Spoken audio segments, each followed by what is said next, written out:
Welcome to the press briefing today.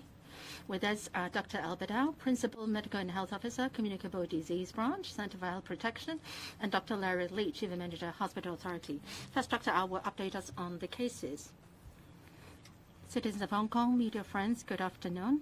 I'm going to report on the cases received by CHB yesterday, the 21st of March. Yesterday, we had 4,296 PCR positive cases. Case number 696,113 to 600,908. And we had 9,856 RAT positive cases.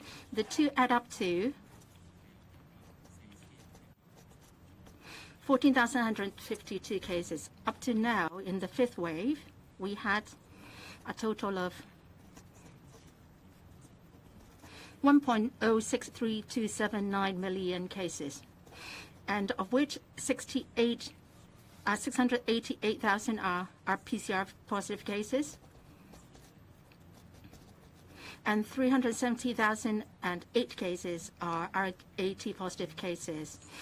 And among the 4,296 PCR positive cases yesterday, 940 were confirmed by HA and 333 by public health lab services, and 3,023 cases confirmed by private laboratories. And yesterday, the public health lab has conducted genome testing and on 744 samples. We have not detected any L452R cases. And for 406 cases tested negative for L452R, and 388 cases have results pending, and they carry a low viral load. And 10 cases are imported cases yesterday. 3 are arrivals from on the 25th of March, flyer TK806, and then 4 on, and 3 are arrivals via TX796, and 1 are from TK03A3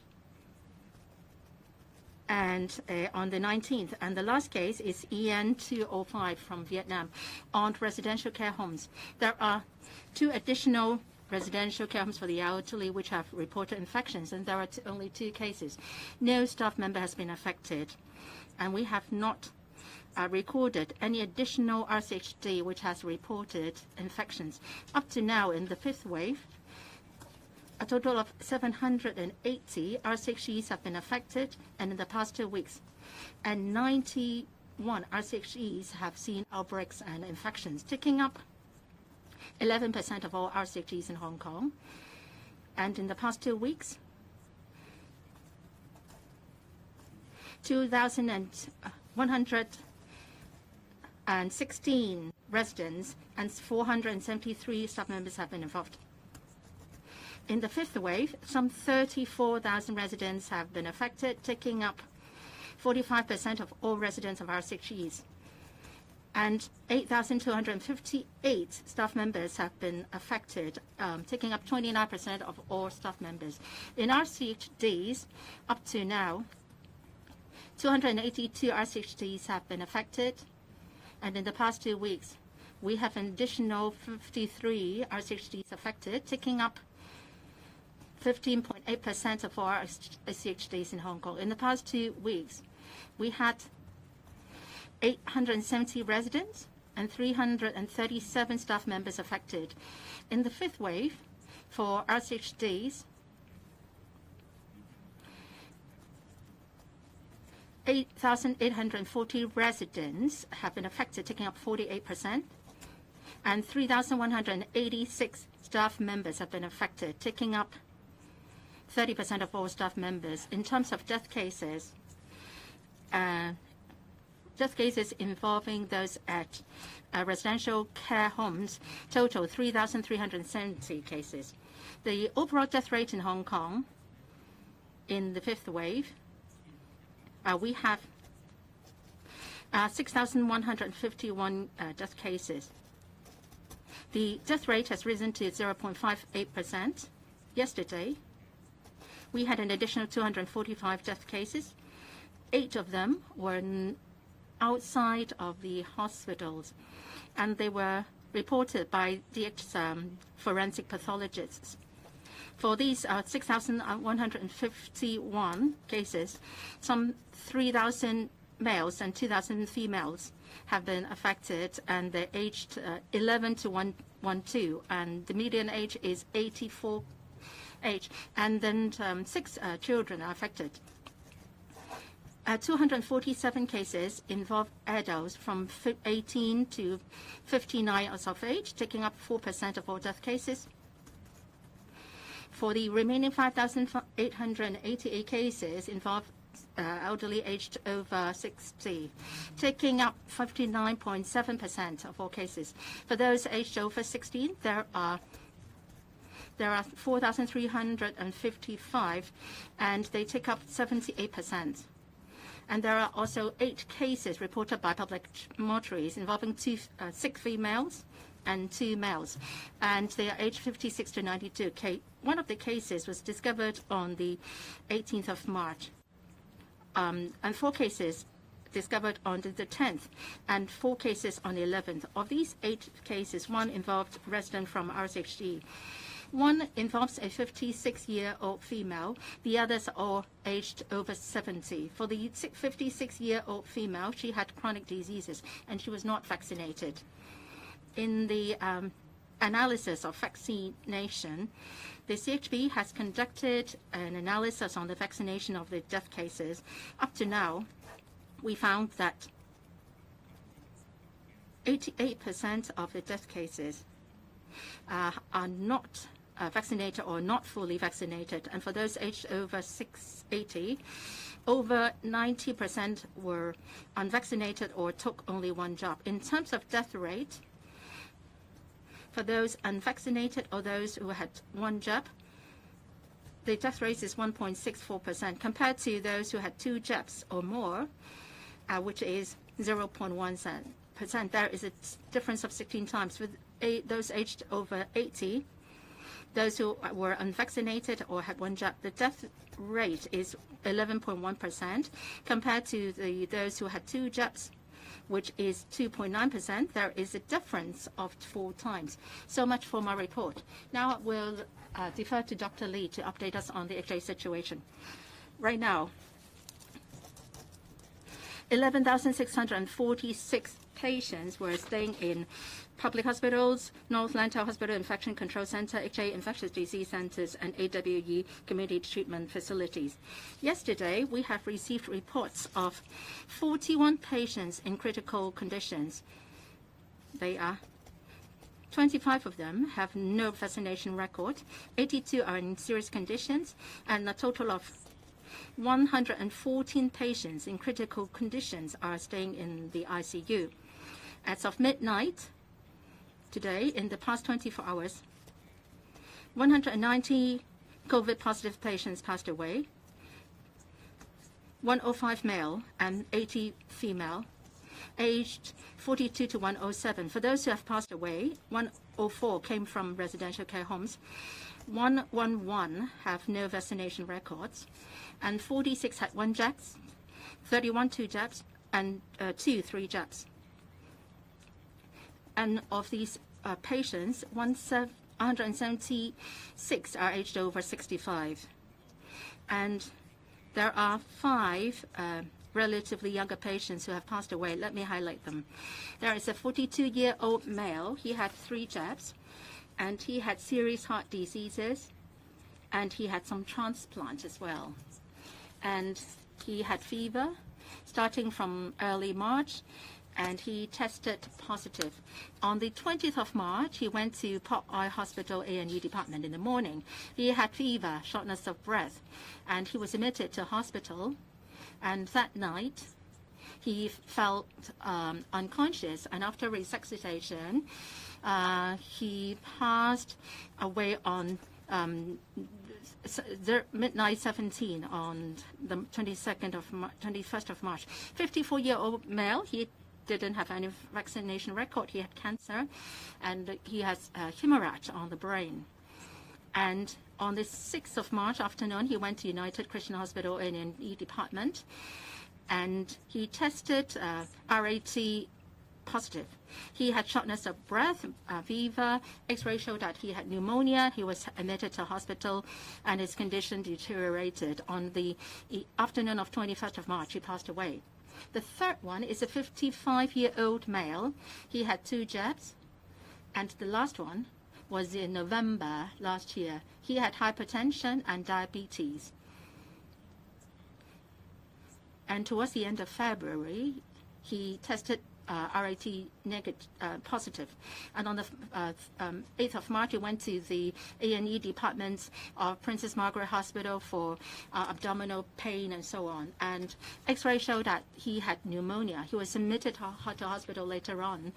And he had unstable blood sugar level, and he had some renal disorders.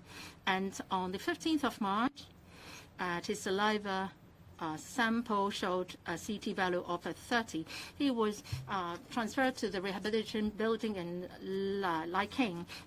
And then on the 21st of March, he was unconscious. We had resuscitation on him, and he passed away in the afternoon. The fourth case, 56-year-old female. She had 2 jabs, and she was disabled and lived in the care homes. And on the 6th of March, she entered Princess Margaret Hospital, and she had fever. She had low blood pressure, and pneumonia was found. And we gave her medication, and then her situation stabled. Then she was transferred to the North Lantau Hospital Infection Control Center, and then her condition deteriorated. Starting from the 11th of March, she had to put on the machine and for breathing, and then she passed away. And then the last case, 60-year-old female, she had 1 jab, and she also lived in care homes. She suffered from high blood pressure and also had diabetes. She went to Chinmen Hospital, the A&E department, on the 20th of March, and then she was tested positive from antigen test. She had pneumonia as well. And then after being admitted into the hospital, we gave her medication, and also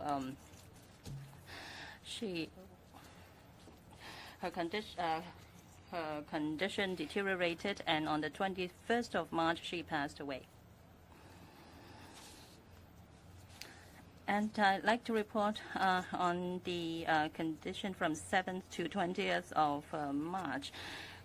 Including the 8-year-old girl, we've reported her case. So the remaining 47 death cases include the 17 male and the age 22, 102. And in the past day, we have 1,236 patients discharged. About 20 patients were screened positive, and then about 30 patients were regarded as close contacts. For staff, there are 19,922 staff who were tested positive, and about 14,068 staff have resumed duties. This is the question time. Please raise your hand and use the microphone to ask your questions. Also introduce the media companies that you represent. The first one, over there, please.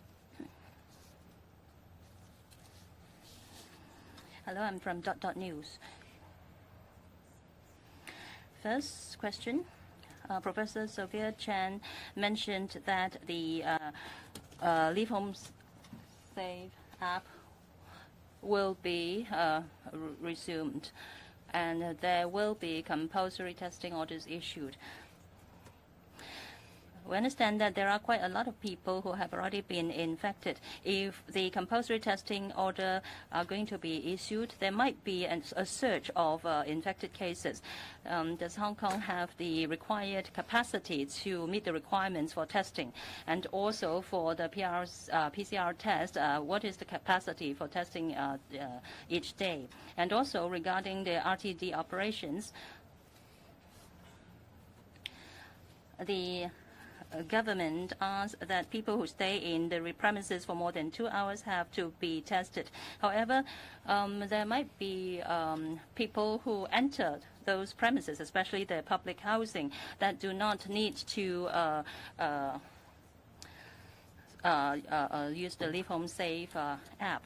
So under this kind of RTD operation, if there are people who have not undergone testing, and also there might be people who do not open the doors, what would the government do?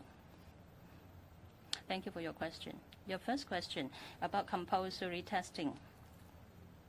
Yesterday, the chief executive, together with the secretary for food and health, mentioned that the compulsory testing order will be issued again. Well, this is to control the risk, and through the present analysis, we like to find out if there are any groups or any premises, for instance, residential areas that are high risk. So through the information we collect from the two platforms, first is the RAT declaration platform, and another platform. Through these, the data collected from these two platforms, we will try to see what are the high-risk premises. If the premises have to undergo compulsory testing, then the government will, through the Live Home Safe app, issue this notice to the people living there or people who have entered those premises for more than 2 years. They will receive this information, the compulsory testing information. Later on, the government will have further notice on this, and we will also have a daily announcement. In the community testing centers, every day the testing capacity is about 100,000 to 120,000. So we do have the necessary capacity. Well, it all depends on whether there will be a surge of people who have to go through compulsory testing in the future. We will closely monitor the situation, and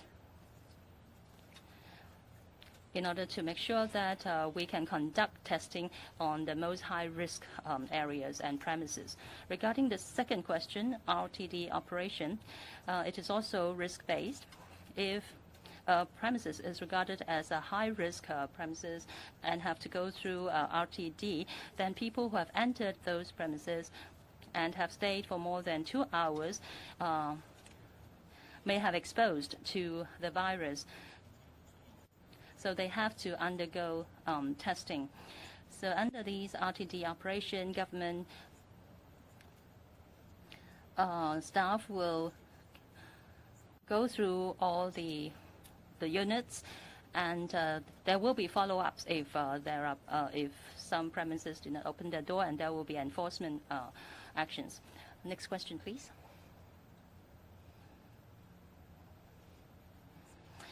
I'm from TVB. We see that the confirmed cases, the number have dropped in the past 2 days, but then the death rates have increased. I'd like to know whether there are any correlation between the two. And as mentioned, that the compulsory testing orders will be reissued soon. Do you expect a surge of cases in the coming days? And also about the distribution of the oral drugs. Is it that people over the age of 60 will be eligible to receive these antiviral pills? And I'd like to know the distribution status of the drugs, and can there be kind of more flexible measures so that private hospitals can also help in distributing the oral drugs? Well, this morning, as mentioned, the Hong Kong U Medical Faculty report states that if we are to ease the measures, the antivirus measures, then it has to depend on the capacity of public hospitals. So if the measures are released, then do you think the hospitals, the public hospitals, have the necessary capacity to cope with possibly increased cases? Thank you. Let me first respond to the first two questions. Indeed, in the past few days, we have seen that the trend is such that around there will be 15,000 to 20,000 cases every day. That's the case for the past several days. But of course, the figure fluctuates from day to day. And compared to the figure last week or earlier times, indeed, the number has dropped a bit. But like what the chief executives said yesterday, we are seeing 15,000 cases per day compared to the third and fourth waves, where the peak number was a little bit low. We are 100 times over.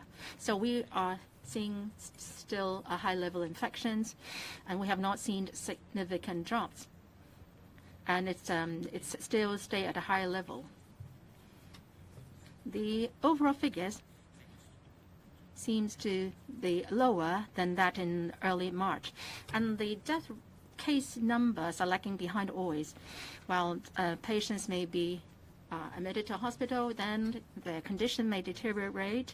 So from the day of the infection to the day of passing away, there may be a period of 1 to 2 weeks. So the death rates that we are seeing today reflects, say, the infection numbers a week or two ago. So that explains why the death rate is still hovering at a high level. The second question is about compulsory testing notice, whether it will cause a rebound of the epidemic. The aim of CTN is to ask those who have visited high-risk premises or high-risk groups to take a test as soon as possible. So the purpose is to identify the cases as early as possible so that we can implement the relevant public health measures. Now, if people are willing to do tests, and then the test quantity is large, then CTN is just but a support measure to help us to identify as many cases as possible. Now, if the case number increases after we have restarted CTN, then we are actually achieving our purpose. We issue the CTNs because we want people who have been to high-risk premises be tested, and we can identify them as early as possible. Whether the epidemic will rebound depends on a number of factors, whether Hong Kong people observe social distancing measures and the vaccination rate, etc. Dr. Lee, you mentioned about the oral drugs. Right now, we have prescribed more to the patients, and we have revised the clinical guidelines, and we are prescribing them to those aged over 60 for people who have or have not completed the full vaccination. So we recommend the oral drugs to these people as long as there are no contraindications. Now, for those under 60, whether we will look at whether they are high-risk groups or whether they have taken any vaccines. So as a result, more patients will be using such oral drugs. There are different channels whereby the drugs will be prescribed. We are doing it in an all-round manner, including patients in public hospitals, and we also prescribe them to those patients in the designated clinics.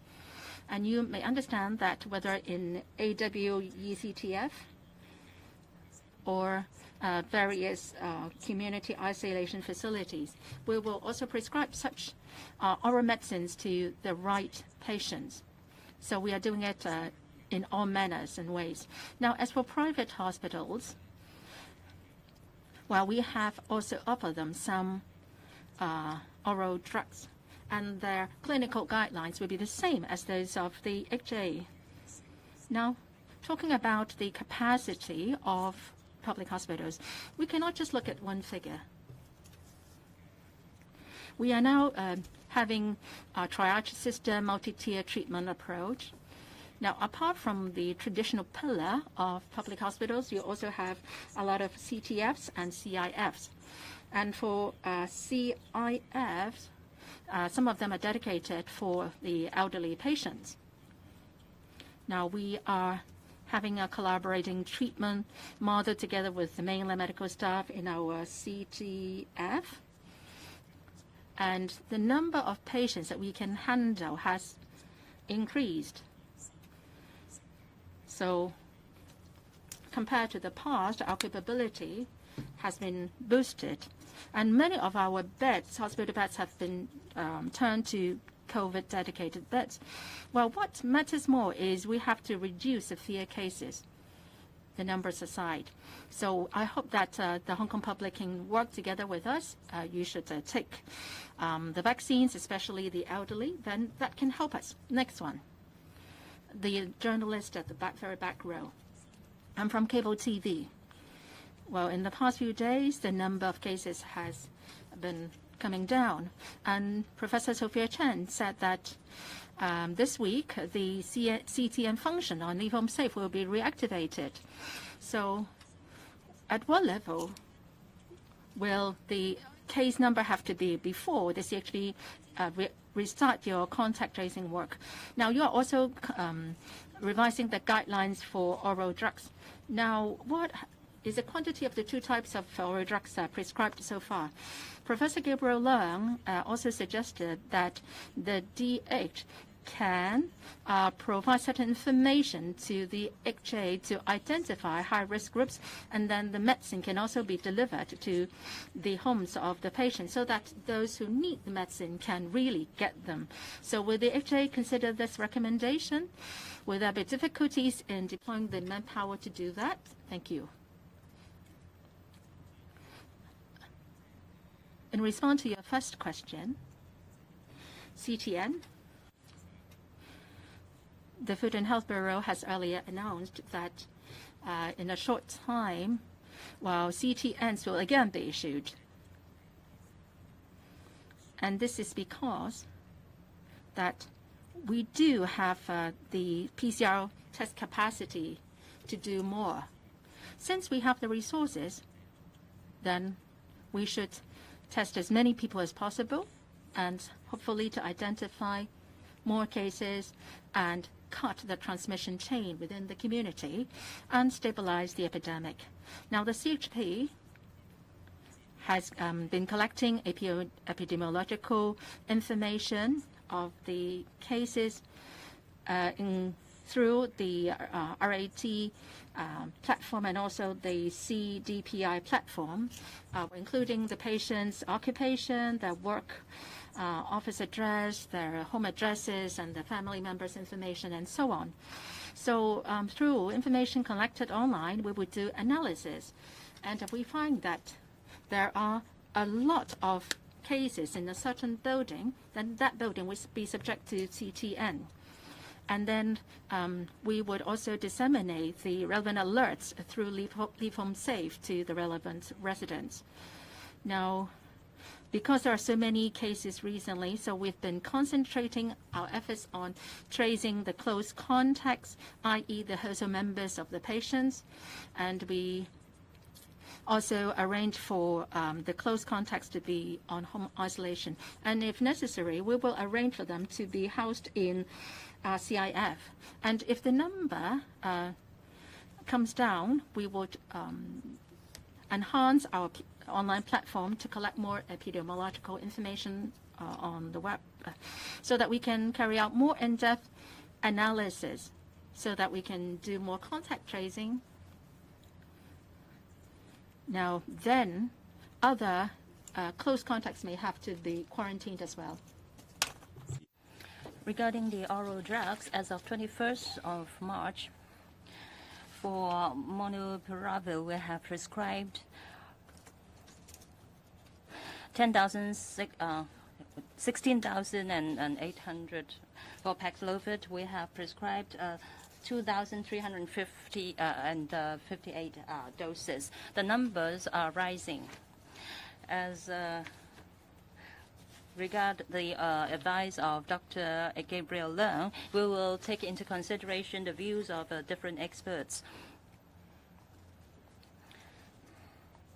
Well, we have to take into consideration the interface between the CHP and HD, and there are also some issues that we have to overcome first. Of course, for the general direction, we hope to be able to cover as many patients as possible. Thank you. Next, please. I'm from Ningpo. I'd like to ask about the suggestions provided by Dr. Gabriel Leung. Well, the Hong Kong U research states that we have to perhaps accept the fact that the virus will one day become an endemic disease for Hong Kong. Do you think that this is the right moment for us to accept it as an endemic disease? And if there are people who have the first jab with Sinovac and the second with BioNTech, is the government prepared to provide this kind of opportunities for people to receive BioNTech vaccinations? Next, about death rates.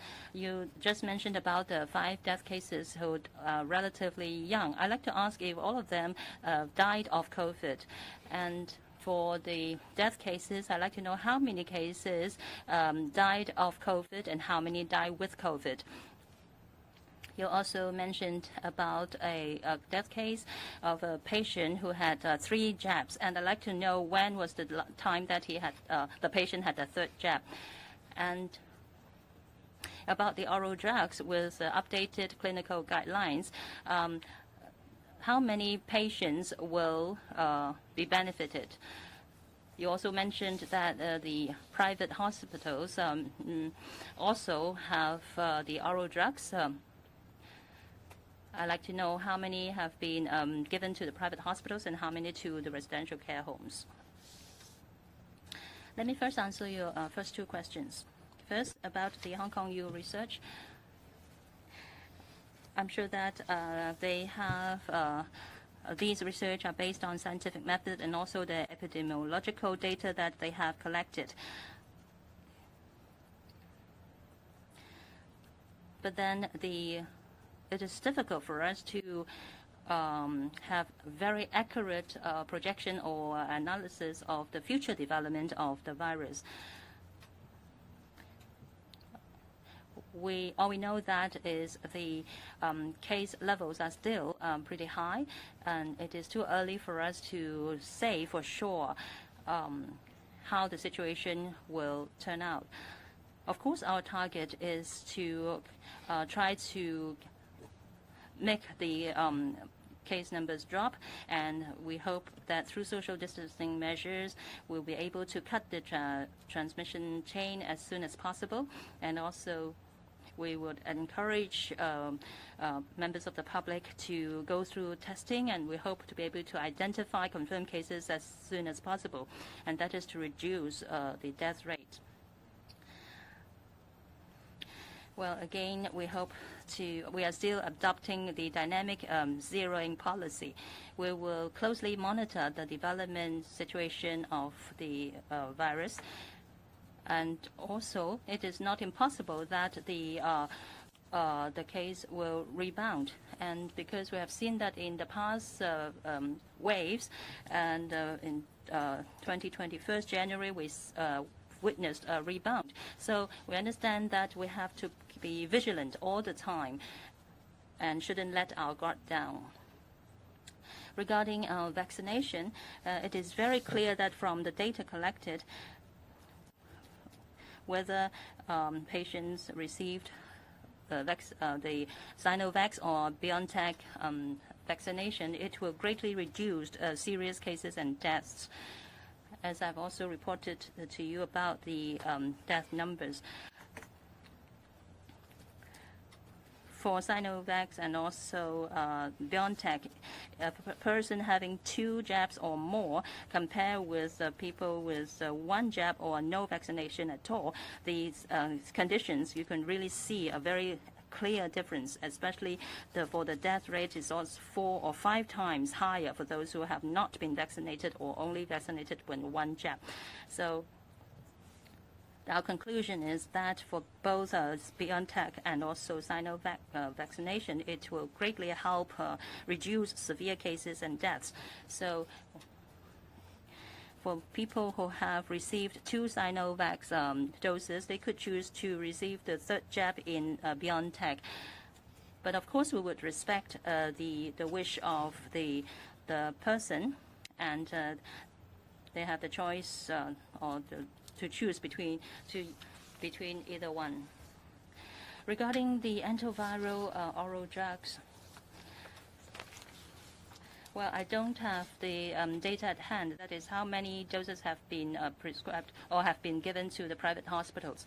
But I can tell you that in the past few days, we have increased the number of the drugs given to the private hospitals. Regarding the death cases of people who of a relatively young age, we will later on have this number. Well, I think for the 42-year-old male and the 50-year-old male, I would think that the deaths may not be directly related to COVID. I don't have this number at hand right now. Next, please. CMP News, a few English questions. So, Sophia Chan earlier said that the compulsory testing orders will again be reissued through the Leave Home Safe app. May I ask if there's any timeline on resuming when these notifications will be issued, and whether you are optimistic that authorities can start to narrow down or trace down the sources of outbreak soon? And how will manpower and resources be redeployed back for contact tracing?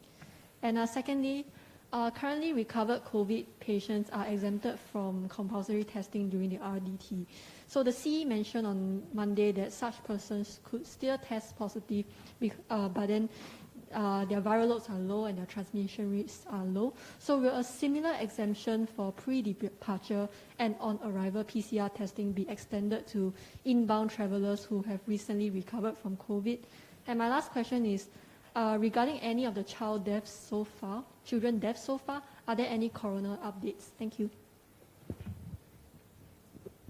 Thank you for your question. For the first question on compulsory testing notice, as the Chief Executive and the Secretary for Food and Health has announced yesterday that the government will resume issuing compulsory testing notice very soon. And the government will depend on the risk assessment as well as the epidemiological information collected from the cases to determine the high-risk group or high-risk venues which justify compulsory testing. And I think the Food and Health Bureau will soon issue the details about the compulsory testing notice. And for the contact tracing, currently the Center for Health Protection rely on the electronic platform for the positive cases, including those tested positive through the rapid antigen test or PCR, to report their information, including their residential addresses, workplaces, etc., to the Center for Health Protection for our epidemiological analysis. And we will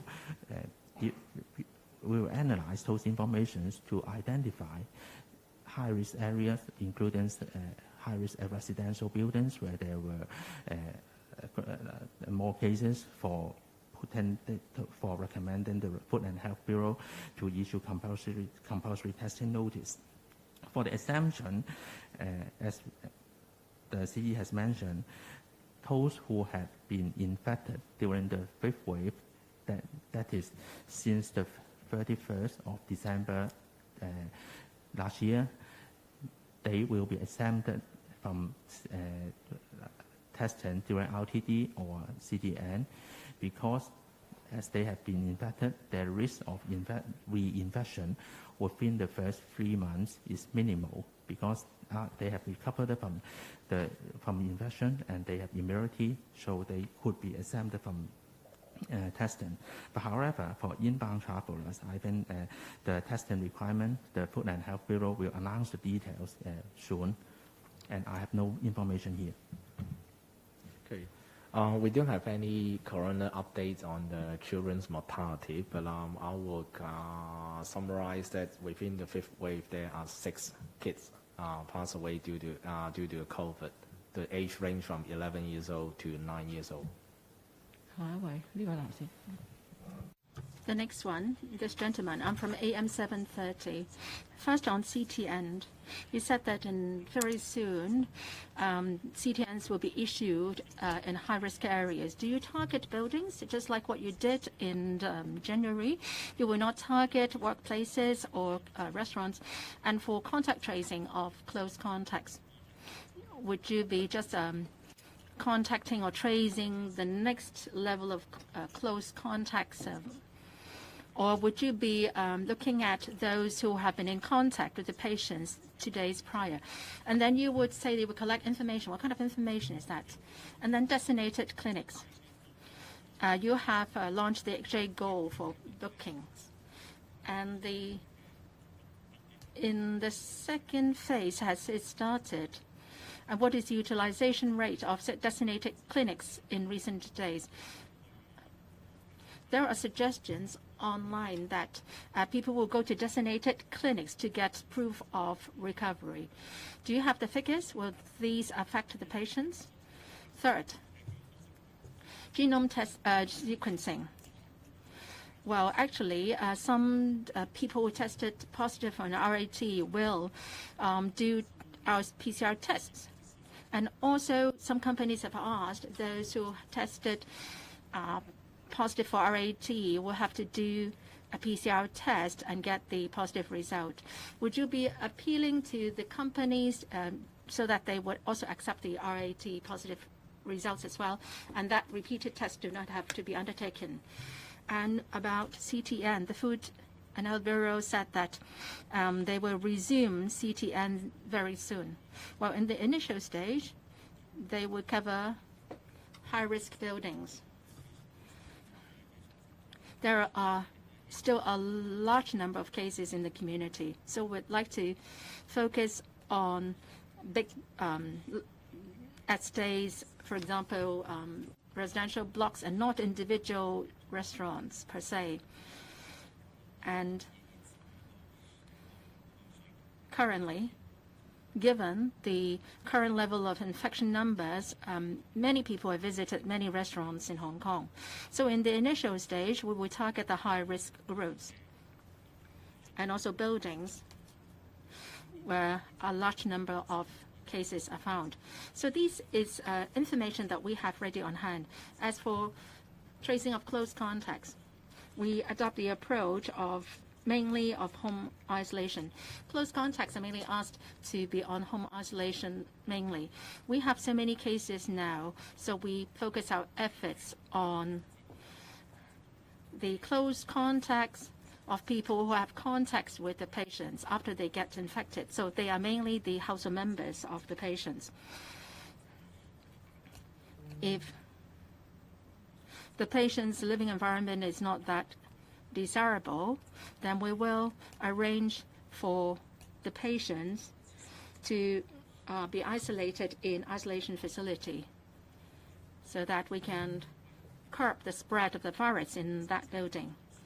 Now, for those who do the PCR test after confirmed of contracting the virus, we do actually tests in 2 ways, PCR tests and RAT. Now, generally, if you test positive for RAT, well, they are readily accepted as confirmed cases. So you don't need to do another PCR test.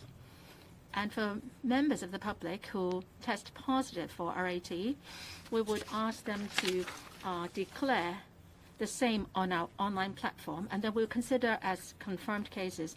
We would verify the information. They have to upload the identity information and photo, and then we will issue an isolation order to them. So for confirmed patients, whether they test positive and PCR or RAT, they will receive an isolation order.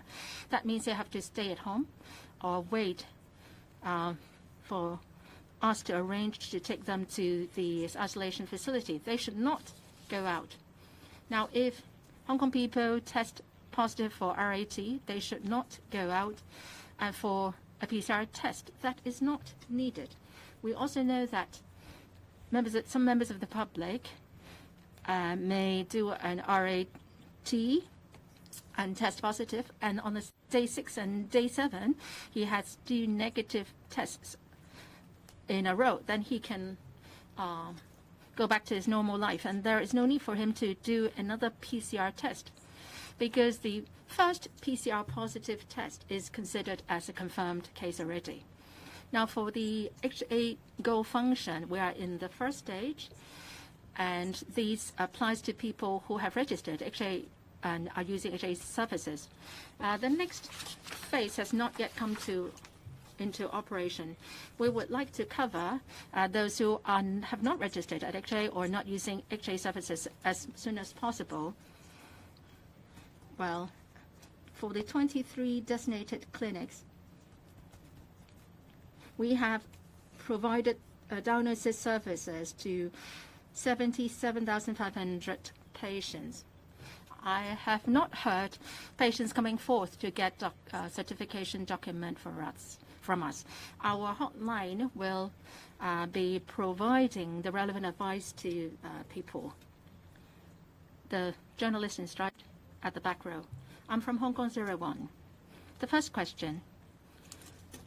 The flight ban will be lifted on the 1st of April. People should have 2 doses before they can board the flight. Will children be exempted? Because the vaccination rate in different countries differ. And then in previous press conferences, it was said that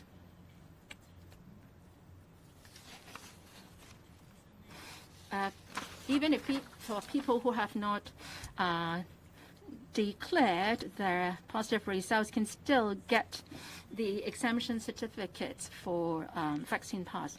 But then the private doctors said that they have not received the latest guidelines from the DH, so they refused to issue the relevant certification. So will the DH issue such guidelines to private doctors for them to issue the exemption documents to the recovered patients? Thank you for your question. First, on flight ban and the resumption of flights. The FHB has issued a statement yesterday. The FHB is mapping out the details, and once these are ready, an announcement will be made. So I have nothing to add here. Second question about confirmed patients. Generally, if a person has been confirmed as a positive case, he or she will have to be abiding by the suggestions of the Joint Scientific Committee and the CE's Expert Advisory Panel's recommendation on vaccination. And if that person has a PCR test, positive test SMS, or a hospital discharge record, or isolation order issued by the CHP, or a doctor has certified that he has a PCR positive test result, or he has successfully declared his case in our RAT platform and got the isolation order. All these can serve to prove that he is a confirmed patient. And the CHP and the government have all along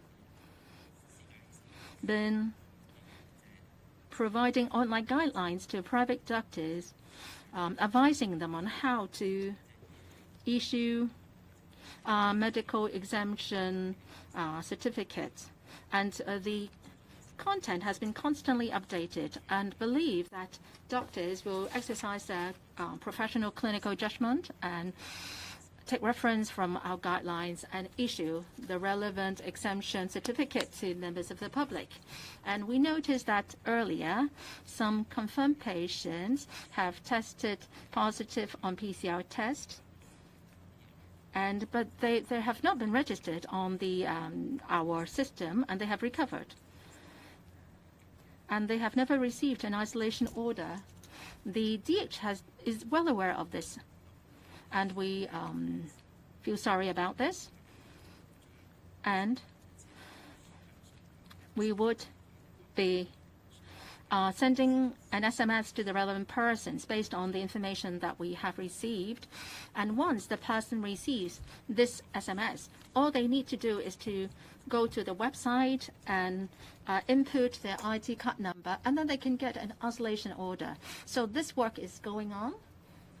And if members of the public have been confirmed and they have not yet received an isolation order, they will get the order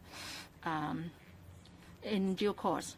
So, and if members of the public have questions on isolation order, they can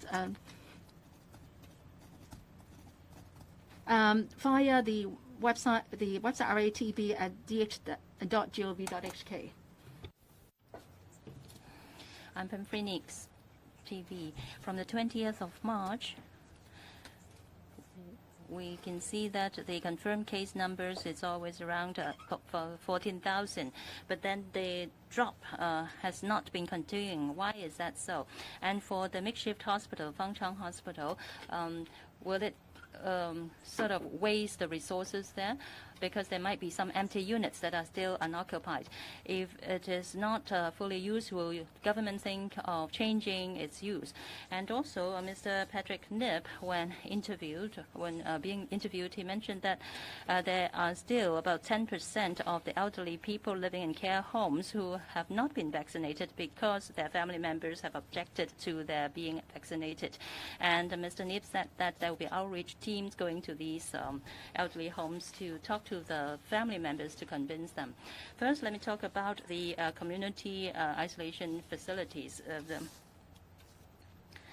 They are taken care of by the Security Bureau. For Penny's Bay's facility, it is jointly manned by the TMHK, and the occupancy rate is more than 50%. Well, I think that if there are less people living there or moving into there, that means that it is a good sign. That means the cases are dropping. Regarding the trend of the confirmed cases, yes, I agree that indeed the number has been quite stable. In the past few days, every day it's around about 14,000, 15,000 to 20,000 per day.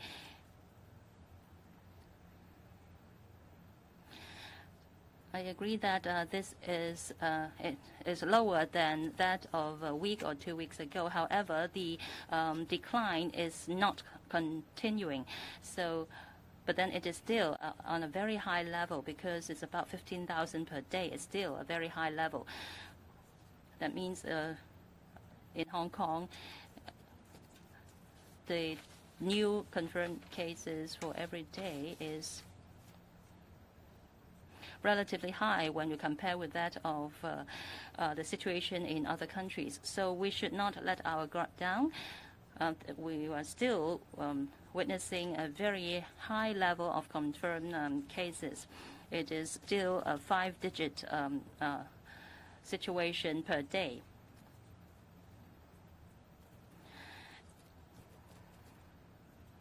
Of course, if we compare it with the number of the peak, that is 60,000 to 70,000 per day. Of course, now we are having 15,000 per day. You can say that it has lowered. However, I must emphasize that this is still at a very high level. We should still be vigilant and also try to get vaccinated ASAP for those who have not been vaccinated.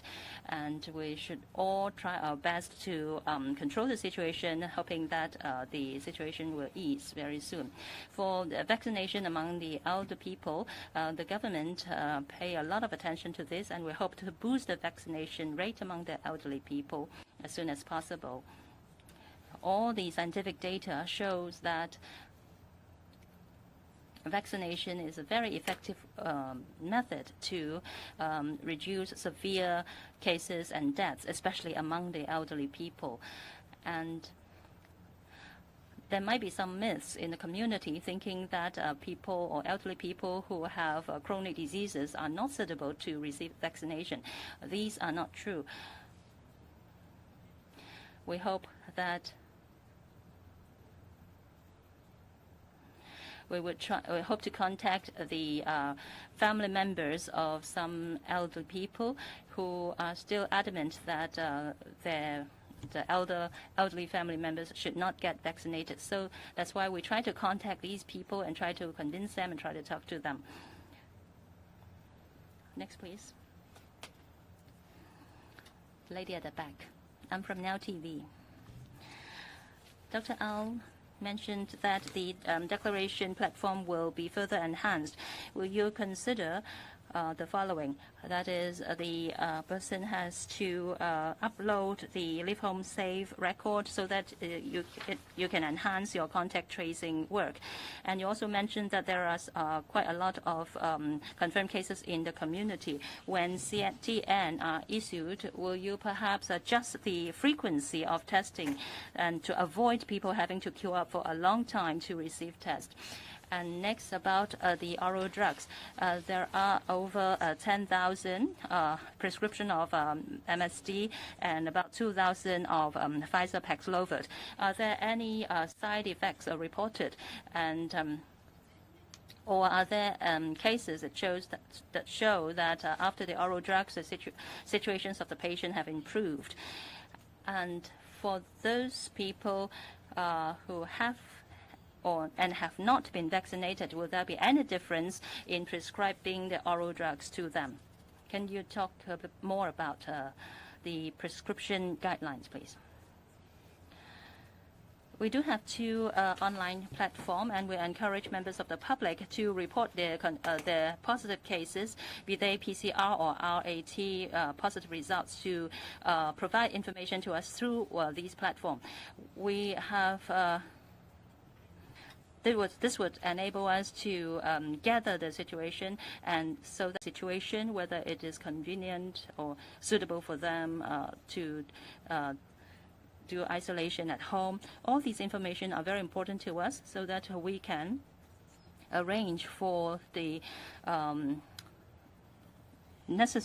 make necessary arrangements for people to be moved to the community isolation center.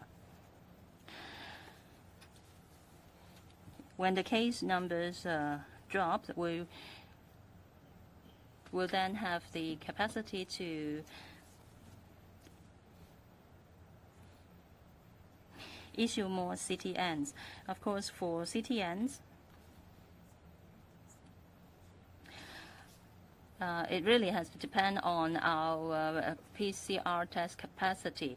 If there are suddenly a lot of people who require to undergo PCR tests, it may be high risk, and also people may have to queue for a long time again. So we have to keep a close monitoring of the situation.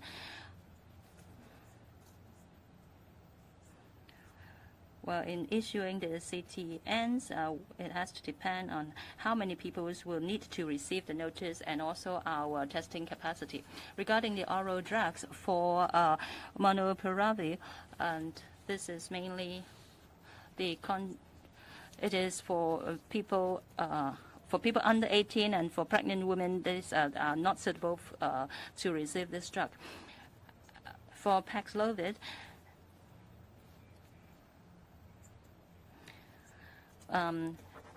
it is not suitable for people who are suffering from renal diseases, and there might be some interactions with certain drugs.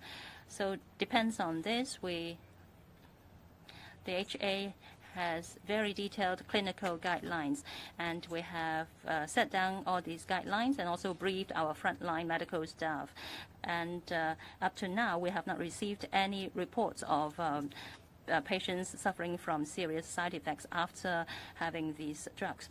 And for those patients who have been vaccinated and against those who have not been vaccinated, the situation, we still don't have the situation at the moment.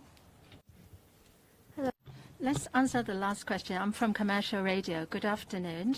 You talk about a 55-year-old male who has passed away. You said that the CD value was 30, and he recovered. But how come that on the 21st of March he became unconscious? Was his cause of death related to COVID-19? And then for FJGO, the Hong Kong people can make appointments at 23 designated clinics. The quota each day is 1,000. But a lot of people said that the quotas are taken up very quickly. Professor David Hui said that patients should be taking the medicine within 3 days of symptom onset. So it's difficult for the patients to get the medicine at the initial stage. So while they're waiting, what can they do to help themselves? First, on the 55-year-old patient, as I said, he had some problems with his blood glucose level, and he had abdominal pain, shoulder pain, and that may be signs that he was suffering from pneumonia. And after admission to hospital, and his kidney function and blood glucose level had been stabilized, and he was transferred to the Liking Rehabilitation Building. And on the 15th, CD value 30, 18th March, he transferred to Liking, and on the 21st, he became unconscious and he passed away. So what I said is that I have doubts on whether his death is related to COVID. But for all these death cases, they will be passed to the experts for further analysis. And that takes time. So we will be making announcements later. As for designated clinics, the number is 23. And we are trying to add in more designated clinics all the time. And we would also like to increase the quotas of these clinics. And it's now over 77,000. We know that there is a keen demand. We will be keeping close tabs on the demand, and we would conduct review and enhance our booking system. And if the demand continues to rise, we will consider whether we should increase more quotas. Thank you very much. That's the end of the press conference. Thank you very much.